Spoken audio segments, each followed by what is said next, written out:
Nicolas travaille dur, très dur. 60% de sa richesse disparaît chaque année, aspirée par l'État français. Et quand on lui demande ce qu'on fait avec, on fait de la magie? Oui, pas de la magie de David Copperfield. Non, ici on parle de magiciens de Bercy et de Bruxelles, ceux qui font disparaître 8 milliards d'euros, pouf, comme ça, des vrais artistes. Entre 2021 et 2023, l'Union européenne a filé ces milliards à des ONG. Où sont-ils passés? Qui les a eus? Pourquoi faire? Mystère. On va lire l'article. Le grand flou des subventions aux ONG. L'UE perd la trace de milliards d'euros. Oh! À quoi ont servi les 7,4 milliards d'euros versés par l'UE aux ONG entre 2021 et 2023? Bénéficiaires mal identifiés, fonds concentrés, campagne floue, un rapport dresse un constat alarmant. Que deviennent les milliards versés par l'Union européenne aux ONG?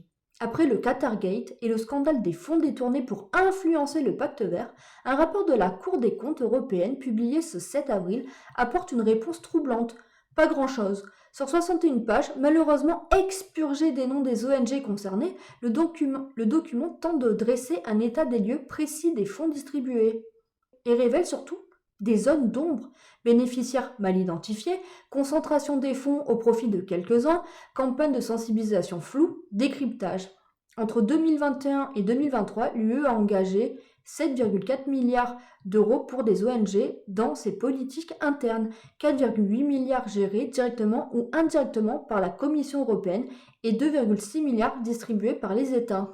Alors, posons les bases. Entre 2021 et 2023, l'Union européenne a versé 7,4 milliards d'euros aux ONG. Oui, milliards, pas millions, des milliards. Et là, accrochez-vous, parce que même avec un télescope fiscal, on a du mal à voir où ils sont passés. Déjà, le rapport de la Cour des comptes européenne arrive avec une ambiance thriller administratif, 61 pages sans les noms des ONG. C'est comme si t'achetais un kebab, que t'enlevais la viande, la sauce, le pain et que tu gardais juste l'odeur. On ne sait pas qui a pris l'argent, on ne sait pas ce qu'ils en ont fait, on ne sait pas comment ils ont été choisis. Ce qu'on sait par contre, c'est que tout est flou. Flou comme une photo prise avec un grille-pain.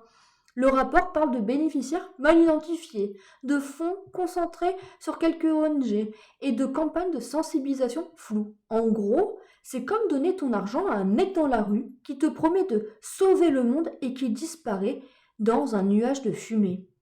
Et là, l'info croustillante, 4,8 milliards d'euros ont été gérés directement ou indirectement par la Commission européenne et 2,6 milliards ont été distribués par les États membres. Donc c'est bien, tout le monde a participé au tour de magie.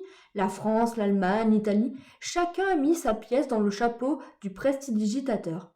Et quand on soulève le chapeau, surprise, il n'y a rien. Pas de lapin, pas de colombe, pas d'ONG identifiable. Juste un petit mot, merci pour votre générosité, à bientôt pour un nouveau tour.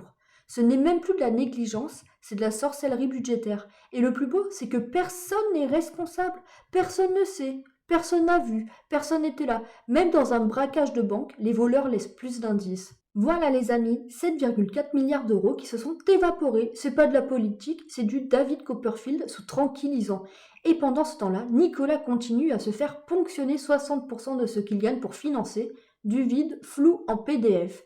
Alors si toi aussi tu veux qu'on arrête de te faire passer des tours de magie pour de la bonne gouvernance, lâche un like, ça coûte moins cher qu'un impôt européen. Abonne-toi, c'est gratuit pour l'instant et surtout clique sur la cloche parce que vu la vitesse à laquelle disparaissent les milliards, tu risques de rater le prochain tour. Balance un commentaire si tu as une théorie sur où sont passés les 7,4 milliards. Peut-être qu'ils ont été convertis en NFT d'ONG invisibles. Qui sait? Bref, on se retrouve très vite pour un nouveau tour de magie budgétaire. À la prochaine, tchuss!